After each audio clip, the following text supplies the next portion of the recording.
DMS Graphics presents.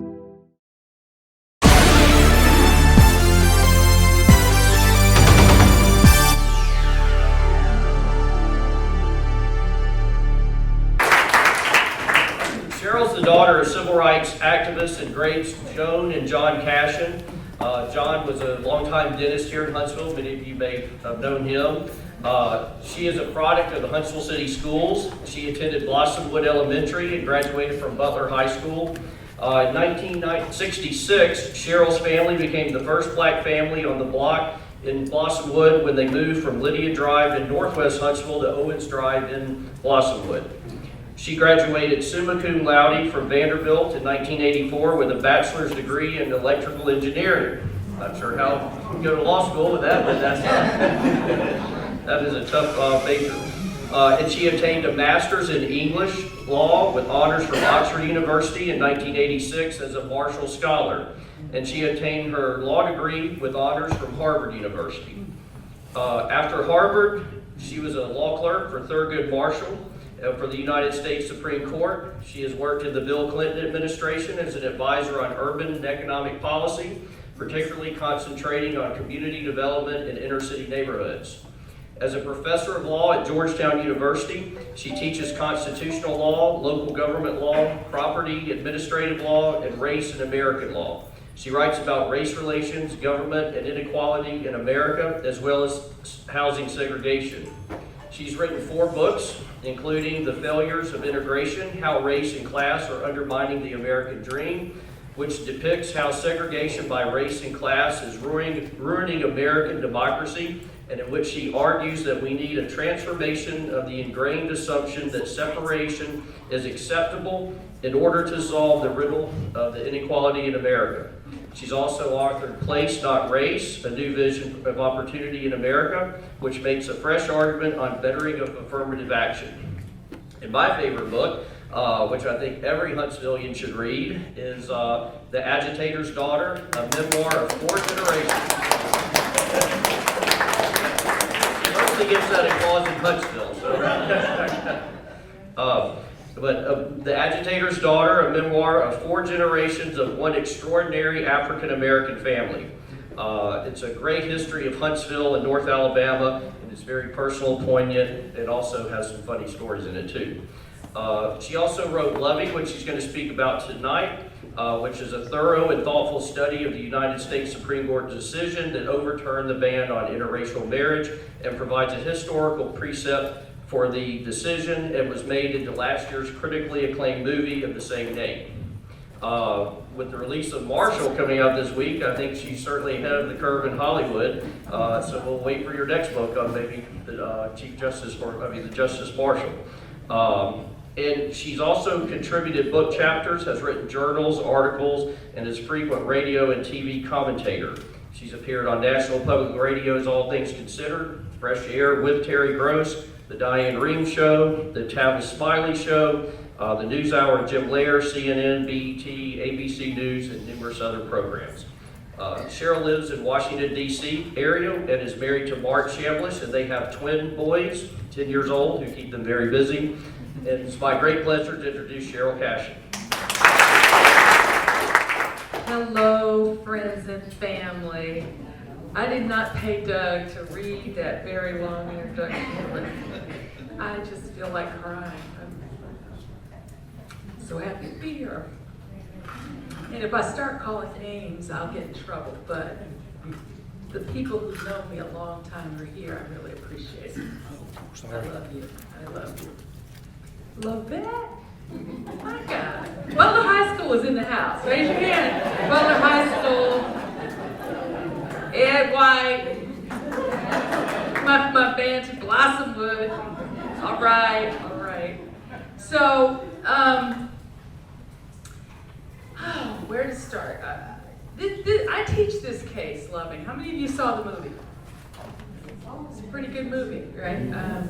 You should download it or watch it if you haven't seen it. But I teach this case to my law students. And I knew the 50th anniversary was coming.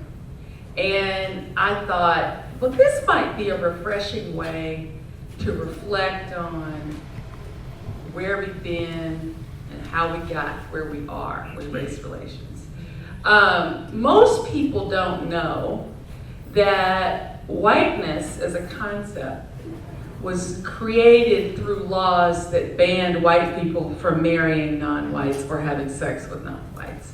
I think most people also don't know that in the 1600s, when the colonies began, we have these origin stories about America.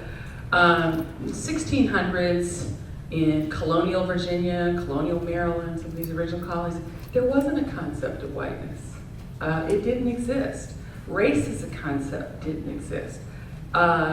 In the first 6 decades of colonial Virginia, where the case comes from, was the largest of the colonies, the most populous. You could find indentured white servants and bonded Black and Indigenous people fraternizing together. They would get drunk together, steal hogs together, run off to the Indians together because of the harsh servitude, have sex. Some of them would marry. There's much evidence that they did not relate to each other in any way other than just as human beings. I call it the plutocrats of the age, the slave owners, those who were wealthy enough to own a body or a contract associated with the body, they carried these distinctions in their head, like white European Christian supremacy, but the hoi polloi didn't. And I think a lot of people also don't realize that in the first 100 years of the colonies, the main people who toiled to create tobacco in Virginia, that was the serious cash crop then, were bonded white people, indentured white servants. They far outnumbered slaves and indigenous slaves and Black slaves. It's only when the elite slave-owning class decides to transition from white indentured servitude to Black chattel slavery that they decide they need to create a color line. They had this problem.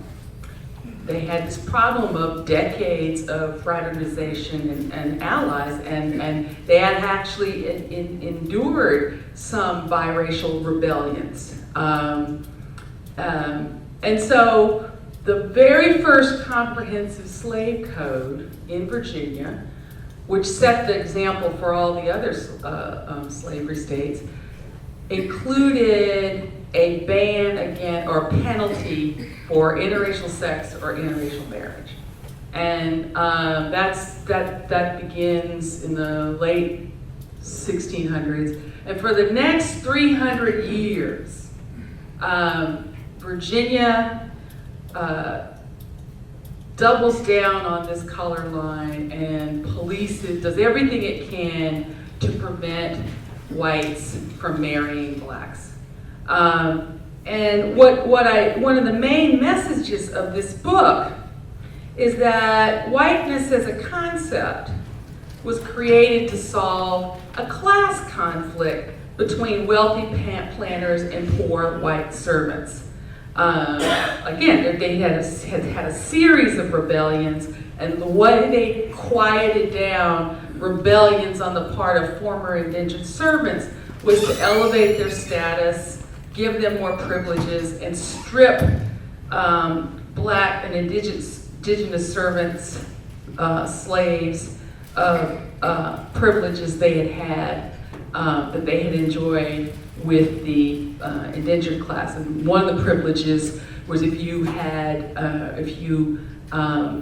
became baptized, took a Christian name, became a Christian, you had the possibility of working your way out of slavery. You could buy yourself, you could become part of the citizenry of the community.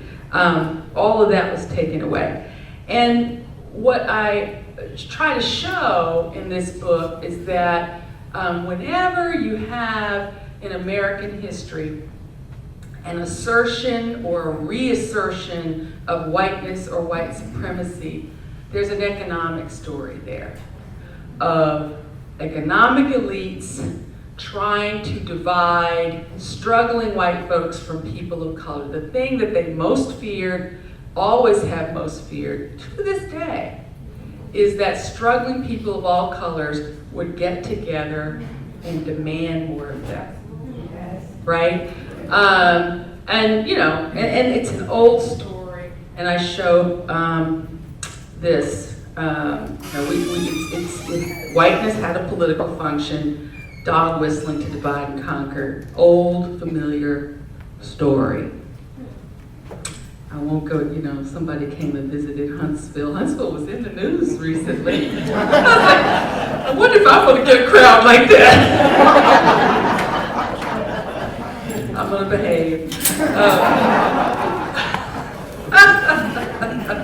But I tell these stories, you know, just of this dog whistling, from, you know, Thomas Jefferson's presidential election to the Lincoln-Douglas debates to, you know, the re-election campaign of 1864. And I'll give you my first visual now.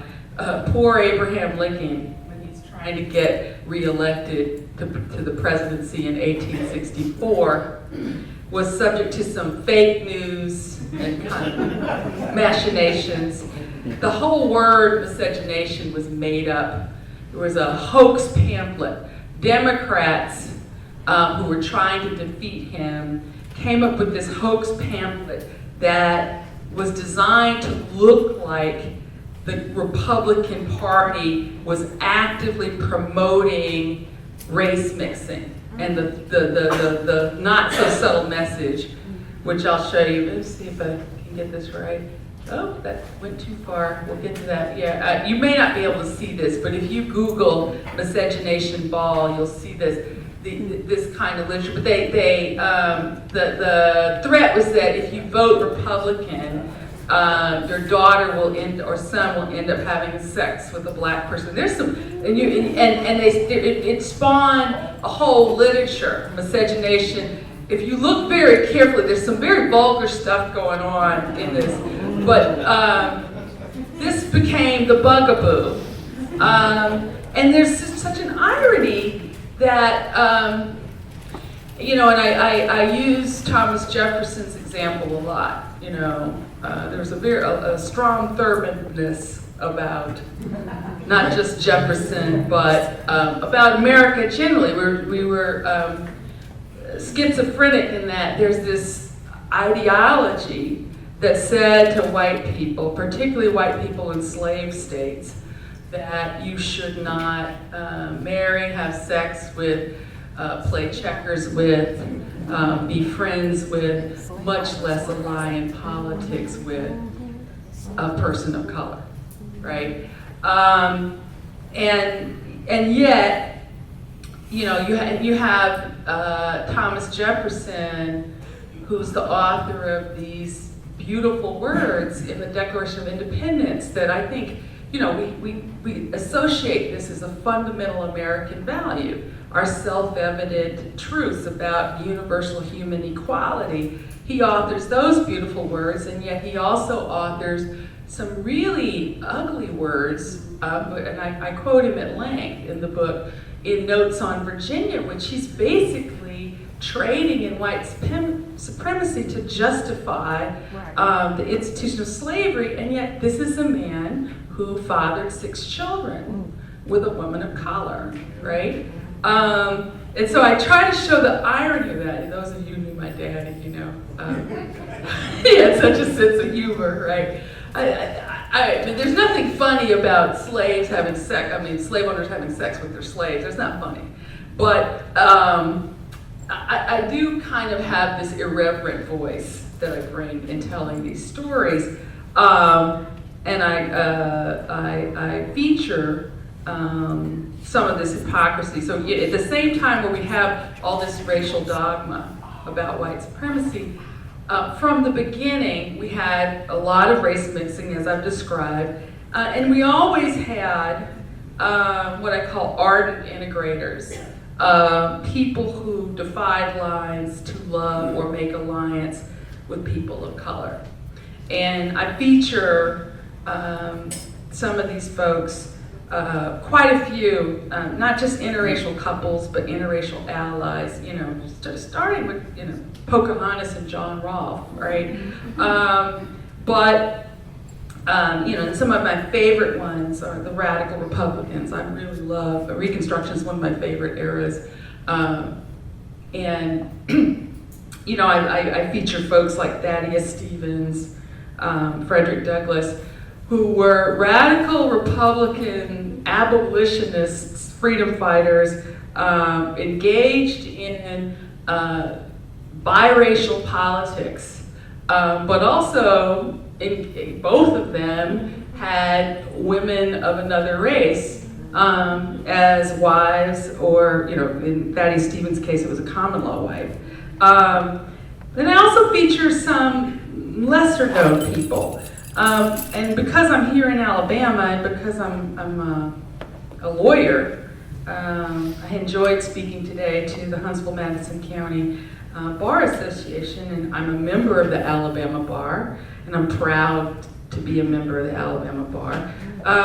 There's a very famous case that comes from Alabama. I'm sorry, I'm going to get to this in a minute, but sorry, I'm just leaving it there until I'm ready to get to that.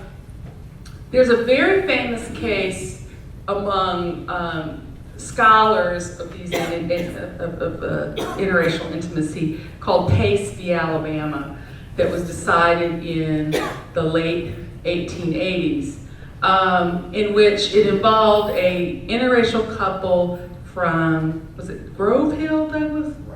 All right, Doug? Right. Trying not to have to look it up in the book, but Grove Hill, Alabama, small town in West Alabama. Is that the Black Belt?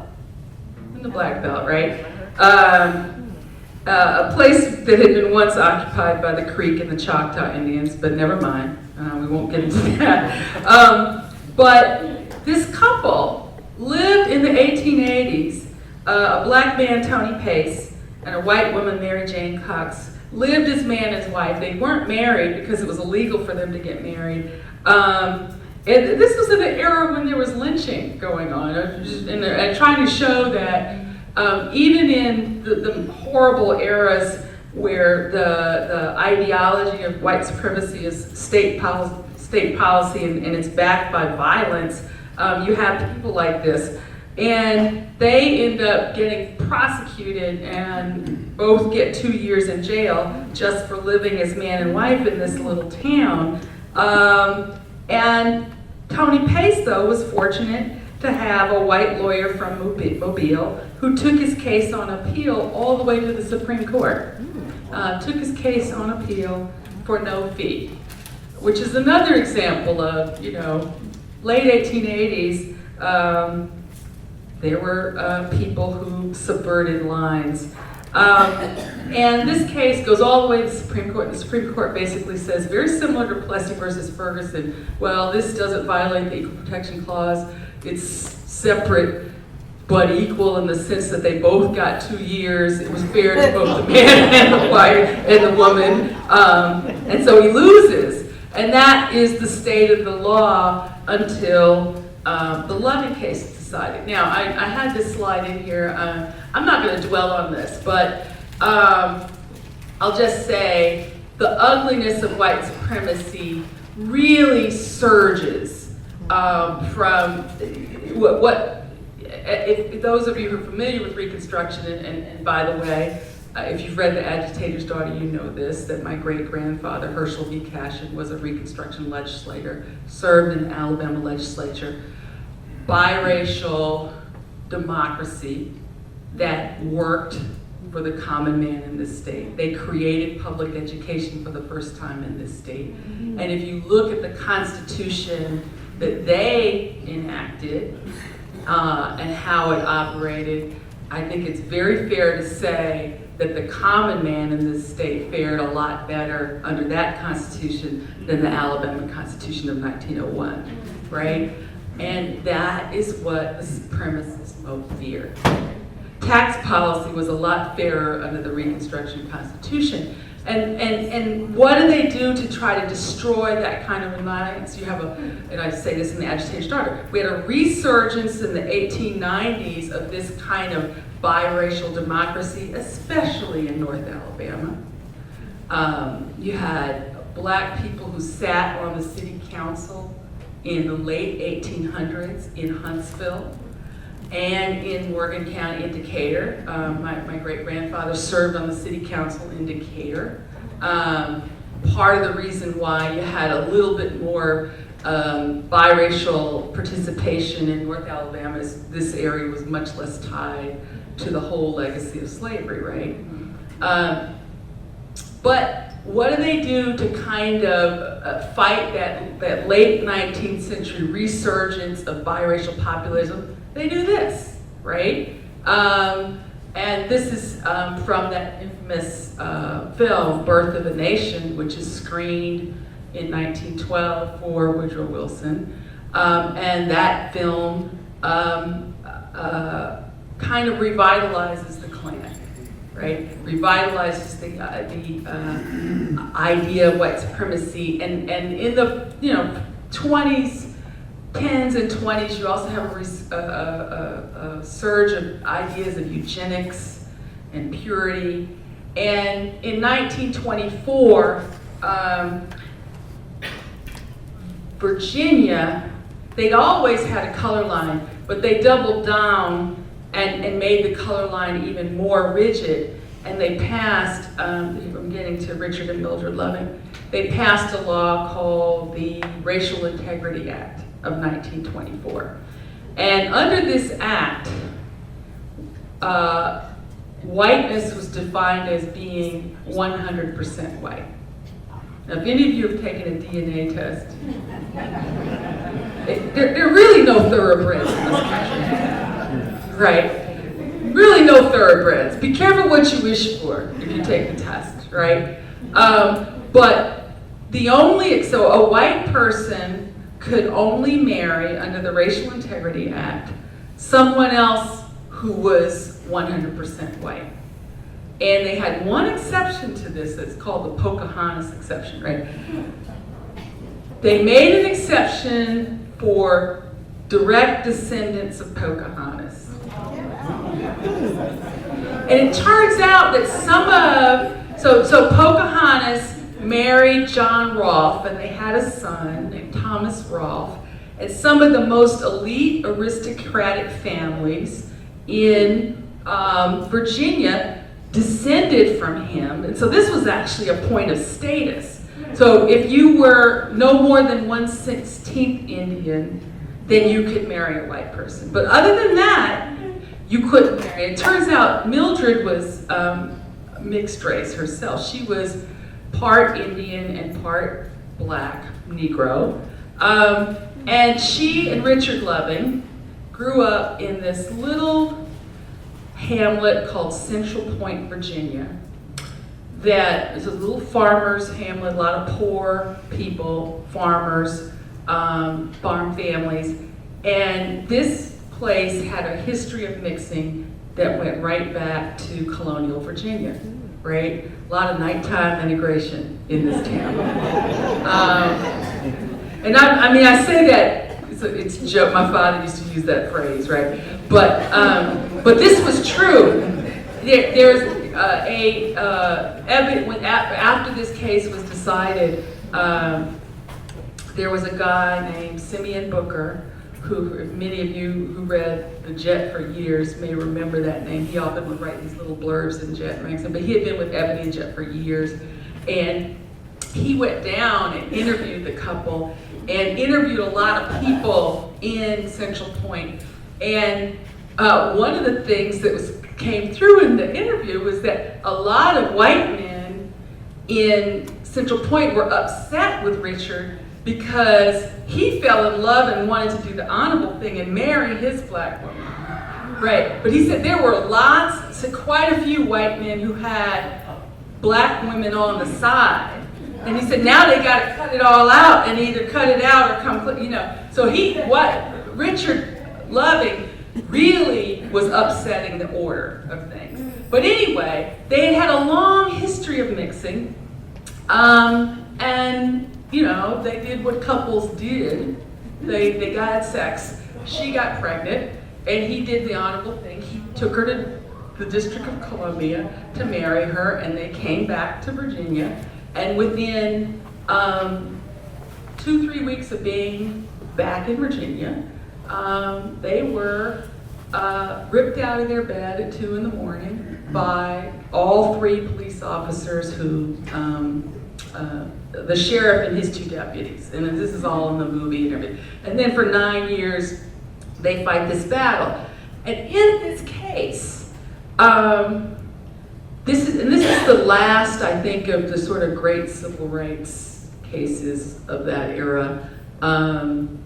Chief Justice Warren, writing for a unanimous majority, the same Chief Justice Warren who wrote the unanimous opinion in Brown, names the ideology. It's the only Supreme Court case where the court explicitly says, this law is about white supremacy. He says it in capital letters. Names the ideology that we fought a civil war to get rid of. I didn't.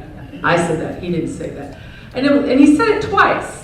And it's kind of like, and in 1967, I'm sure some of you are old enough to remember this.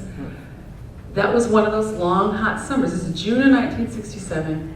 There were 159 race riots in the country, across Detroit being the worst. 43 people end up dead, right? And I think Justice Warren, by saying it out loud in his own sort of kind of gentle way, was trying to say it's sort of time to put this ideology to bed, right? And what the case does, it strikes down laws banning interracial marriage, including in Alabama. Alabama was one of the holdouts, and it kept the law on its books through the year 2000. But what I do so I follow all this history in the first and second part of the case, but the true import of the case is only really now beginning to be felt as the social barriers to interracial mixing come down.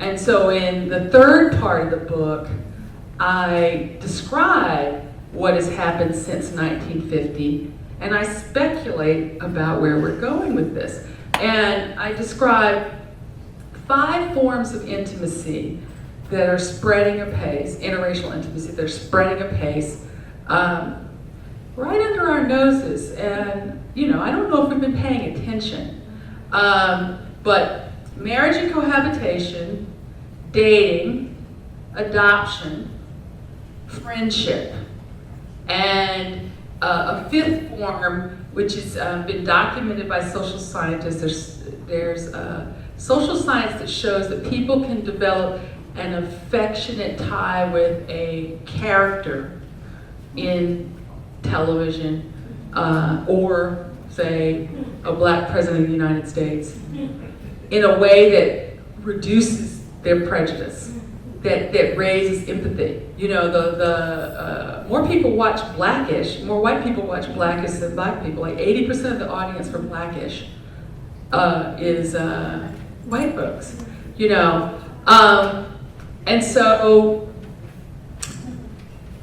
I document this, and I think marriage is actually the least significant form of intimacy in terms of its potential cultural impact, because fewer people are getting married. But let's take adoption, for example. 1/4 of all adoptions in this state, not the state, in this country, are between a parent and a child of a different race. And Ethiopia is the 2nd most popular country now for people internationally to go and adopt a kid. And international adoption has actually declined precipitously A lot of countries have just closed up shop. No, you can't come here anymore for baby. And domestic adoptions are increasing. Black children are still, black African American children are still the least desired. But even their rates of cross-racial adoption of black kids is going up. And what I describe, not just in the chapter of adoption, but chapter about friendship, is that the social science, and this is where I use that engineering background you described it. I really dug deep into the data, the social science. I argue that people, as they're experiencing intimate contact, intimate relationships with people of a different race, they're acquiring, and I coined this phrase, what I call cultural dexterity. And what is cultural dexterity? It is the opposite of color blindness. It is the ability to see difference, accept it, if not love it, right? And by accepting it, I mean accept it in a way where you're not demanding that the person who is culturally different from you culturally assimilate to your norms. I don't know why it's going in and out. But, and the one thing that gives me hope in this country, and I know it's a depressing time, right?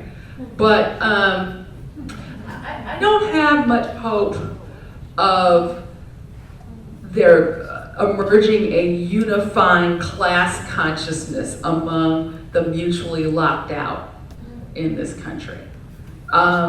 Because of the persistence and the effectiveness of dog whistling, and because of the decimation of unions and gerrymandering. There's all these structures that are almost designed to make people susceptible to a lot of crap, frankly, right? But I do have hope that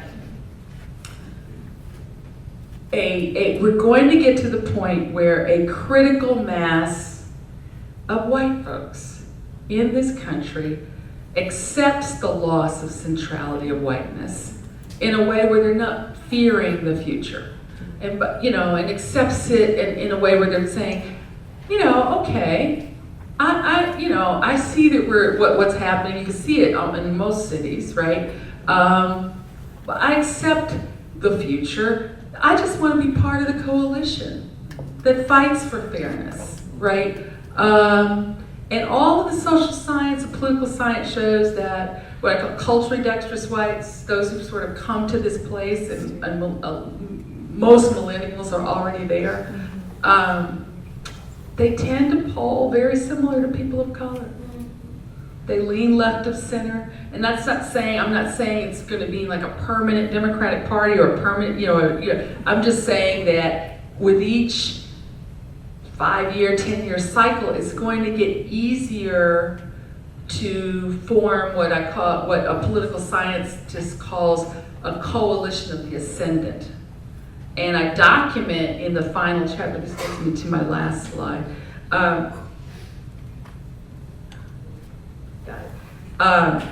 I document, and let me tell you what you're looking at, and then I'll come back to I use California as an example. But again, this is the engineer in me, the mathematician in me. And I stole this concept from, or I borrowed it. I didn't steal it, I borrowed it from Malcolm Gladwell, The Tipping Point. How many of you read Malcolm Gladwell? Okay, so a geometric progression, right? It's a mathematical concept, right?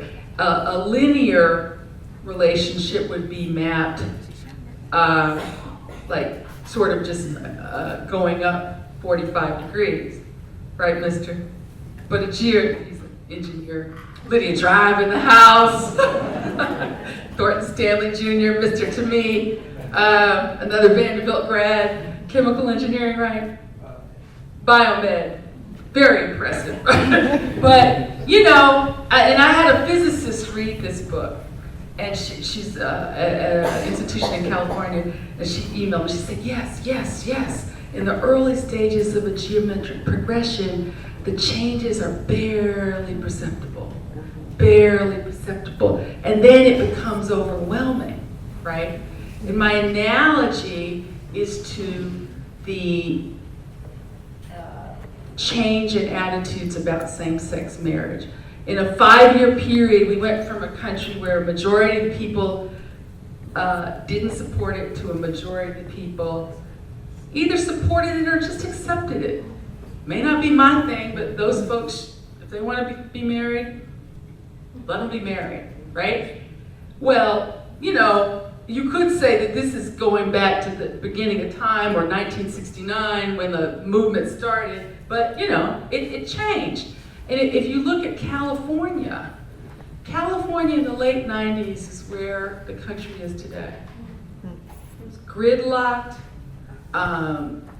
You had Pete Wilson running for re-election on a very similar kind of anti-immigrant Prop 187, anti-affirmative action, kind of divide and conquer politics. He was more elegant than our president in the way he did it, but the state went from majority white to gridlocked, nearly ungovernable. Remember, they were rolling blackouts, all this, to majority minority to functional again in a 20-year period.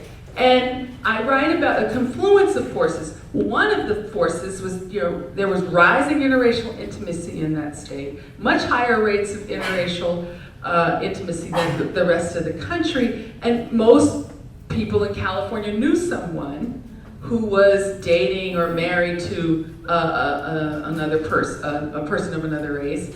And they had lower rates of residential integration. So there's much more proximity that would humanize others. Meanwhile, the fastest growing populations in that state, Latinos and Asian Americans, they were radicalized by what Pete Wilson did. Pete Wilson actually accelerated their engagement with politics. And they didn't want to just vote, they wanted to run for office too. Right? So they got their second or third Reconstruction, right? And then the other thing, sorry to say, but nobody lives forever, right? And I don't say this in a mean-spirited way, but you had a dying off of older generations of whites who grew up expecting to be dominant. And their grandchildren, most, not all, but most of their grandchildren have a very different attitude about this multiracial future. And so when you take a confluence of all these forces, the state returned to being governable. And I allow myself to speculate and to dream about what the third Reconstruction might look like. I end on a positive note. I convinced myself that I had reasons to be optimistic about America, but I also say activism is required. You can't just sit on the sidelines, and I think it is very clear in terms of where we are now. Now is not a time for being passive. It's a time for choosing. It is a time for choosing, right? And I think a lot of people, there's that phrase young people use, are becoming woke, but they're looking out at what's going on in this country. It's like, no, that's not the America I want. I don't want that for my kids. I don't want that for me. And I want to be part of the multiracial republic that makes these founding American values about equality true for people. So, don't disappoint me. I'll be watching what y'all do in Alabama in November. So with that, I'm happy to take questions.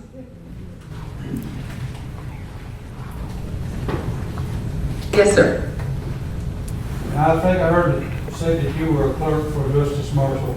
I was. And I read that when he would see Justice Warren Burger, he would say, "What's shaking, cheeky baby?" I wonder if you ever witnessed that. No, that was in The Brethren, I believe, right? In the book, The Brethren. In a biography. Okay, so I clerked for Justice Marshall in his last active year in the court. Berger was senior status then, and I never saw him speak to anyone that way. So I don't know if that's a myth or true. I mean, he may have said it once or twice. I never saw him interact with him or the Chief Justice or anybody talking like that. But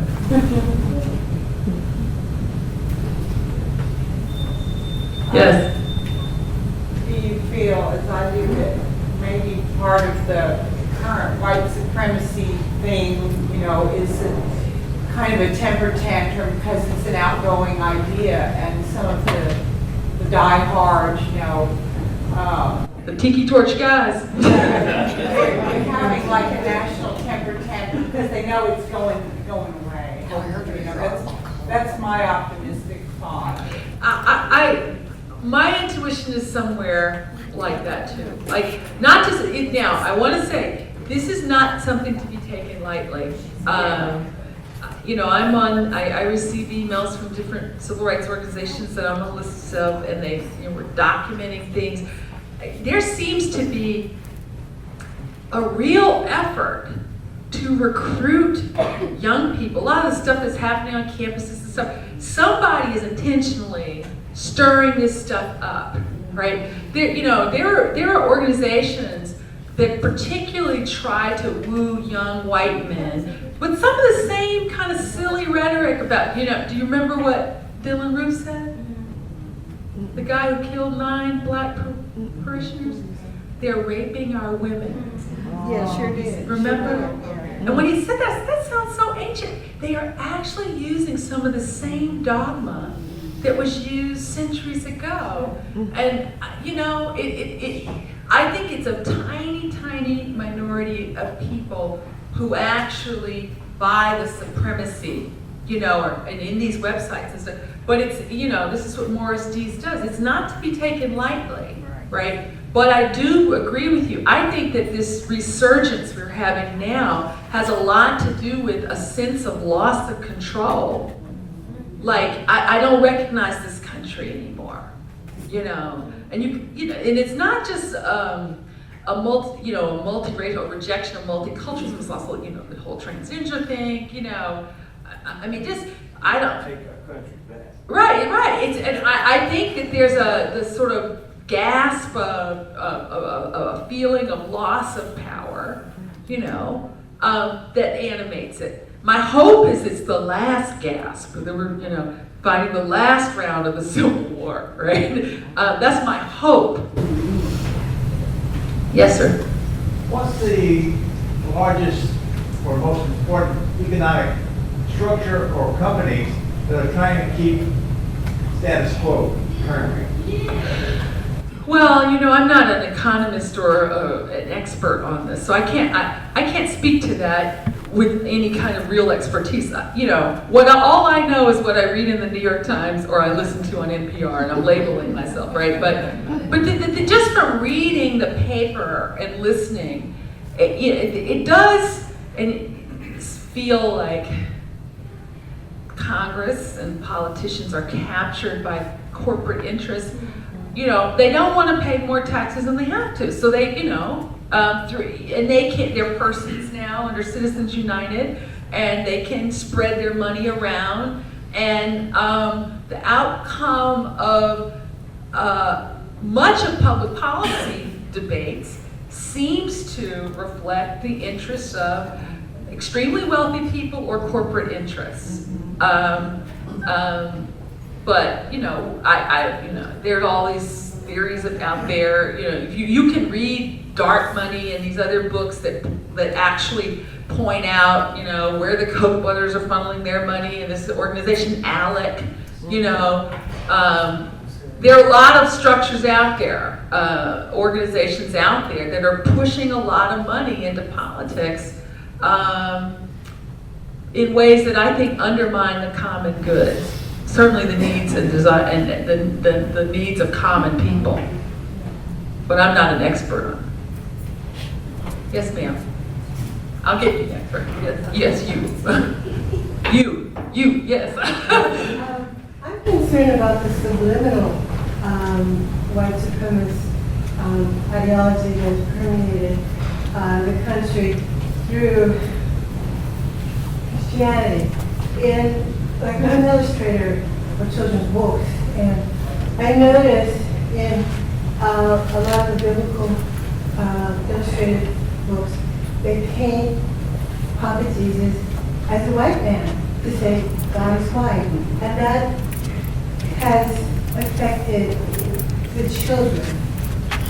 Whereas Muslims and Jews are forbidden to illustrate, and even in the Ten Commandments, where it says, "Thou shalt not make graven images of anything in the heavens and the earth or under the sea."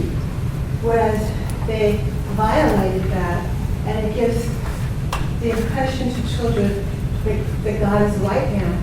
Even in the Sistine Chapel, I mean, Adam and God. What about these subliminal suggestions that we're getting from media that's affecting Well, I'll confess, as the mother of 2 brown boys, I did once buy a Christmas story book and took a brown crayon and colored in the baby Jesus to make him brown and not pink. So I think there's, but I don't want to suggest it's people who are publishers in the Christian book industry are consciously trying to subliminally put out a message of white supremacy. I suspect they just are marketing to the people who are familiar to them. But at the children's book industry, they've been criticized for there not being enough content, even in non-Christian literature, just with a multitude of characters. But apart from that, which again I'm not an expert on, that particular issue of the depiction of Jesus in literature, in popular culture in the United States, the sort of idea that white is the dominant norm, it is being disrupted. Some people may say not enough, but there's content I can't even keep up with. I don't have the hours enough to binge watch all the content I want to watch now in terms of people of color, right? And you see, I write about this in the book. You see, like, all these companies featuring interracial couples or whatever. I don't know whether it's a cynicism, like they're just trying to draw attention, but this sort of dominant norm of whiteness, in media is being disrupted. And it's certainly particularly in popular culture, not nearly as white as it used to be. So I think that is being disrupted. I'm gonna let you. Yes, go ahead. Yes, ma'am. I have a question, but before my question, I want to say that you are a very inspiring, well-informed woman. Thank you so much. You are working hard to improve the lives of others. And for that, I thank you. And Thank you.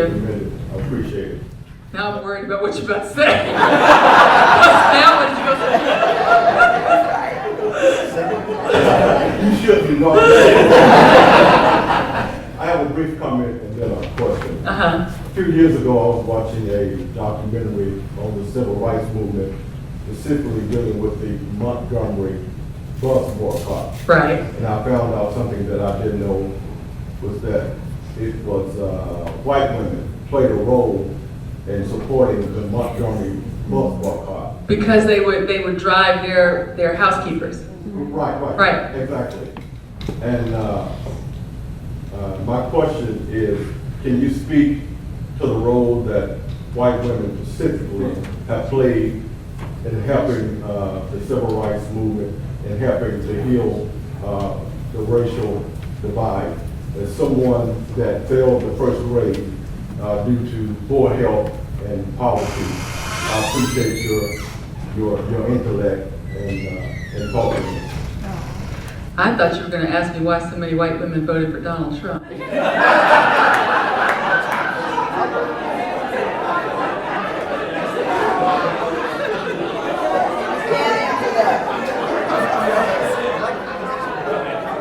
That wasn't your question, though, was it?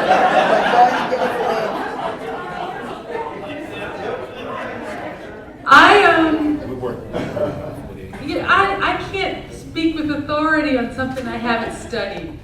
I can't. So I will say this, and this is the one thing I do write about in the book.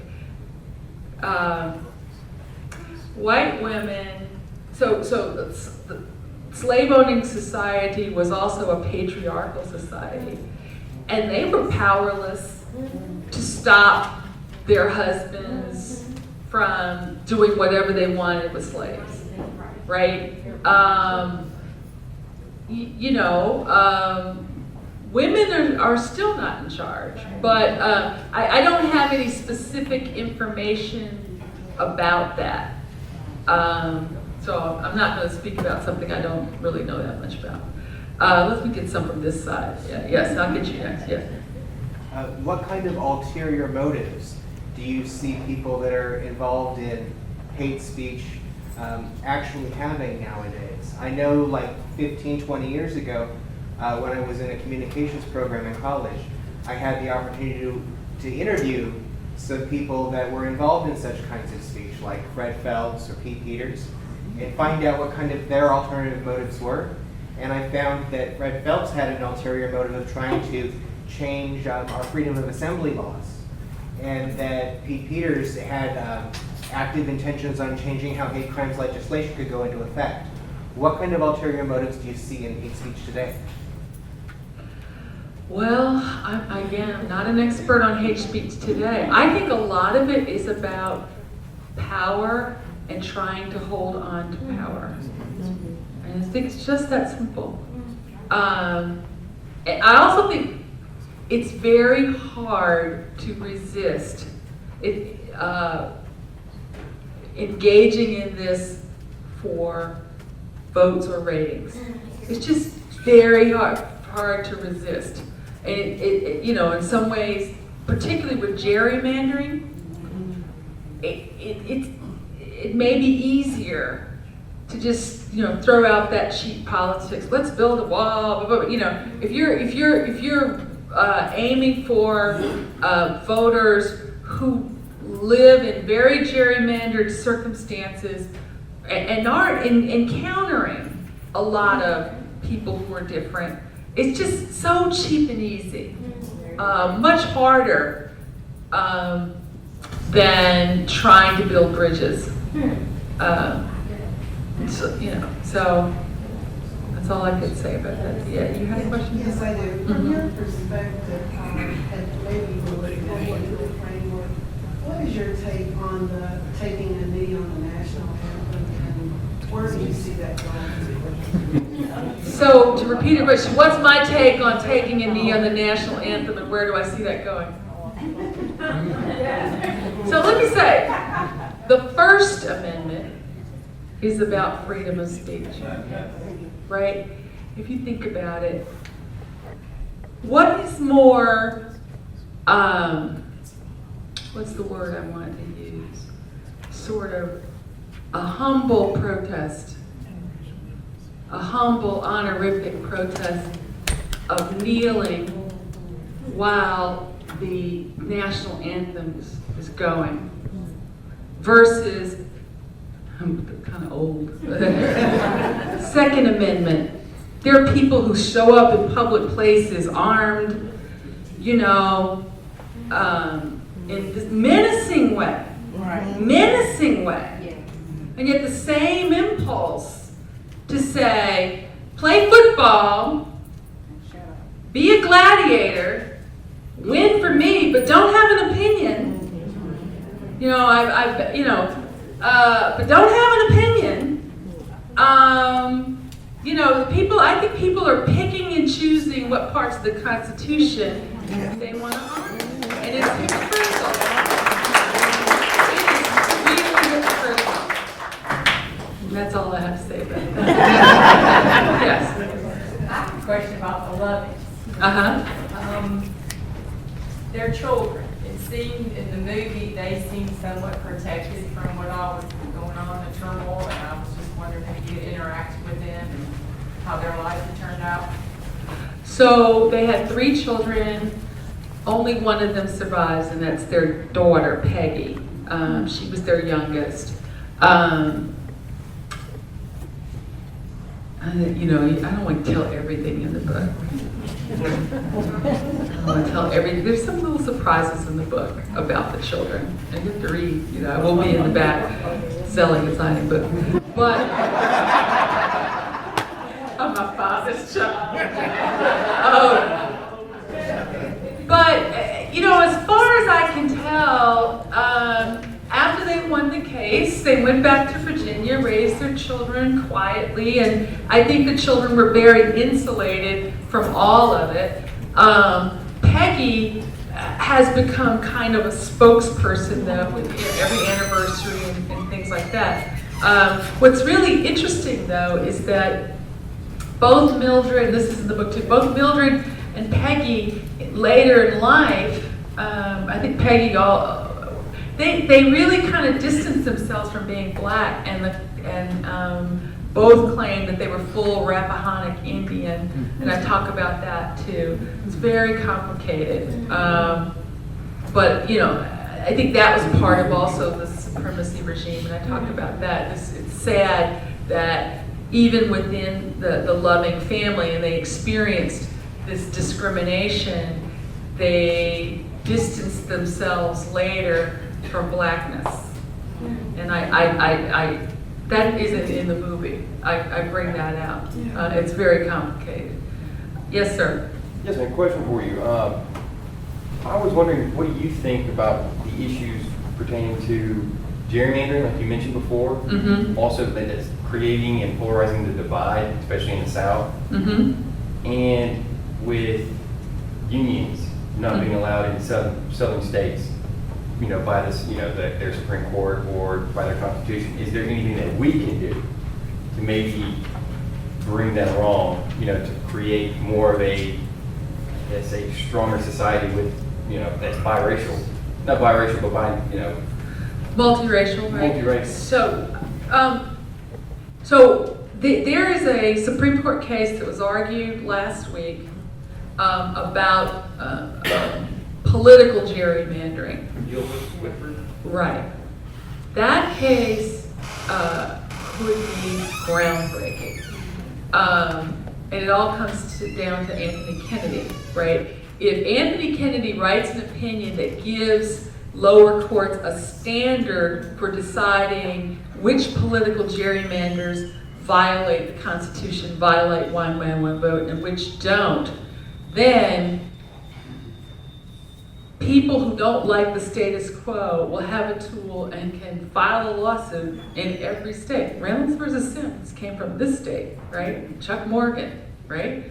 My father was helpful, and NDPA was helpful in doing some of the groundwork for that case. So one thing you could do, and then last year, or the year before that, in North Carolina, the court struck down racial gerrymandering, right? So one thing you could do is, you know, find a situation or find some smart lawyers and sue and say, you know, sue and say you may want to wait till the census comes up, or you may want to wait do it before the 2020 census, but say, you know, sue and say the current gerrymandering, I don't know, of the congressional or the state legislative seats in this state are too extreme, racially or politically. They subvert the will of the people. So, you know, That's one thing you could do. What California did, once it kind of, the other thing you could do is try to encourage more voter registration and participation. A lot of people just aren't going to the polls, and I think some of it may be that they're not excited by the candidates or they've given up, right? But in California, through a ballot initiative, I don't think Alabama has ballot initiatives. God forbid the people should be able to put on the ballot something they want to vote for. But through a ballot initiative, they took gerrymandering, districting out of the hands of politicians and put it in an independent citizens commission. So in the short term, I think it might be easier to sue after see what happens with this case and try to get politics to be more citizen-friendly or popular will-friendly. What about the aspects of unions in Alabama? I'm not an expert on that either. But this is a trend in a lot of states, just union unfriendly laws. But I'm out of my depth with that. There's a great, is it still around? There was a law firm in Birmingham that did only labor law work. Is it Cooper Mitch? I thought it was is that it? There was some law. Anyway, I don't have an answer for you. That would take a lot of mobilization to get. This is what kills me. The struggling working white man is voting against his interest over and over and over again. Anyway, how much longer are we going? You want to answer one more question and then Okay, let's take two more and I'll be quick, okay? The young woman in the back. What I was going to say, the original creation of unions was to keep African American males out of the workforce after Reconstruction. It had no interpretation or use of black males. It was originally created to keep black males out of the workforce. But they reformed, by the 60s and 70s they got better. Yeah, that's later. That's after we had rights after World War I and II. Mm-hmm.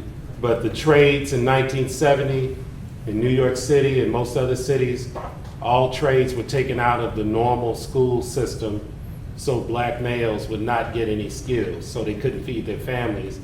And the idea of a black male being the head of the family would be deconstructed.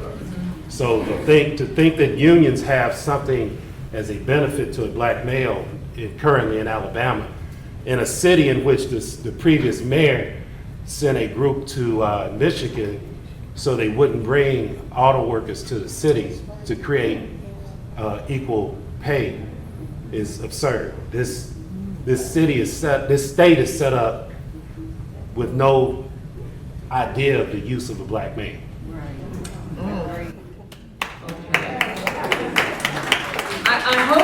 I hope that that's not the case. I mean, I hope, what I mean to say is, I hope that, I don't think the people in this room feel that way. Right, and I think that they're more allies. This is what NDPA was about, my father's political party. I think that there are more potential allies for fairness, but they have to be mobilized. They have to be mobilized. I'm gonna take two more questions. I'll take you with the red hair, and then and then I'll come to you. Okay, go ahead. Okay, very happy to be at this meeting. I didn't know who you were until a few minutes ago. But you know now. I heard it on the PA, and I said, well, I didn't know how to say it to see who she is. I'm originally from New York, and I was very fortunate to be raised.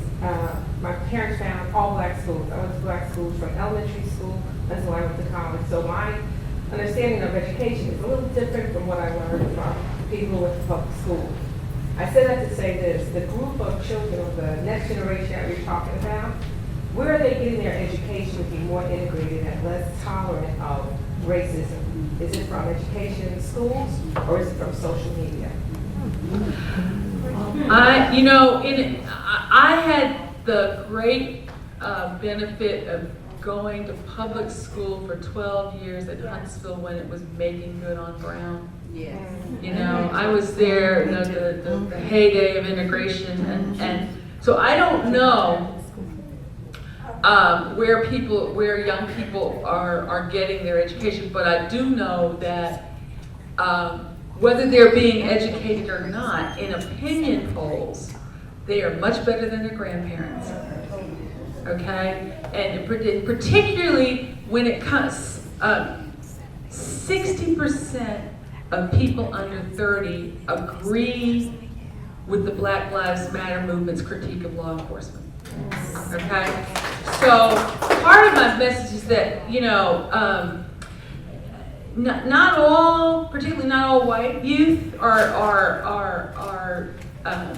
have cultural dexterity or free of racism, but a majority of white youth are so much open. I mean, I've talked to older white people who say, when they look at their grandchildren, they don't, their grandchildren's world is so different from theirs. I mean, it was beyond their imagination to even have one black friend, much less do anything with a black person in any kind of relationship that didn't involve some degree of subordination, right? So, and I think this is a big message in my book. Hope is a choice, right?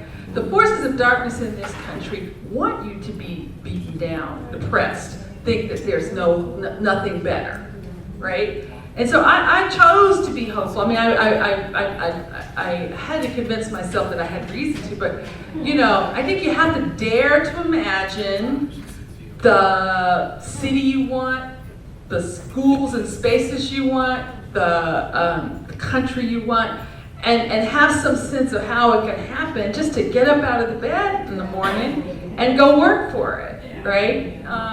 So I don't have all the answers. I said I'd take one more, and I identified you. I just said, we were talking about gerrymandering. Mm-hmm. You mentioned about the case that depends on